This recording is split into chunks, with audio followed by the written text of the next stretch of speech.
50,000 বছরের রাস্তা হবে, যার যার কবর থেকে হাসরের মাঠ। ফুলচেরাতের পুল হবে 30,000 বছরের রাস্তা। আমার উম্মত গুলো কিভাবে রে পায়ে হেঁটে তারা অতিক্রম করবে? বন্ধু নবী এমনি এমনি কাঁদেনি রে, নবী জানিয়ে দিয়েছে কাল কিয়ামতের ময়দানে উম্মত গুলো খালি পায়ে থাকবে, মাটি তো তামা থাকবে। ও বন্ধু, তাদের শরীরে কোনো পোশাক থাকবে না, উলঙ্গ অবস্থায় থাকবে।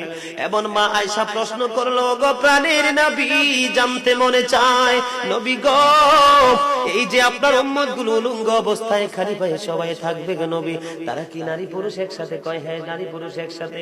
তারা কি কেউ কারো দিকে নজর দিবে না? এবার আমার নবী বলেছে, আয়েশা রে, কেমন করে নজর দেবে রে আয়েশা? বন্যার পানি যেমনি প্রবল বেগে বৃদ্ধি পেয়ে পৃথিবীর মানুষগুলোকে গ্রাস করে ফেলে, কাল কিয়ামতের দিন এই জাহান্নামের আগুন মানুষের দিকে বন্যার মতো প্রবল বেগে ছুটে এসে মানুষকে ঘিরে ফেলবে। এত ভয়ঙ্কর হবে রে আয়েশা কেরা, এত ভয়ঙ্কর হবে আশুরের দিন, এত ভয়ঙ্কর হবে সেই দিন। আর সেদিন এত বিপজ্জনক হবে, একটা পুরুষ আর একটা নারীর দিকে তাকাইবার মতো সুযোগ থাকবে না।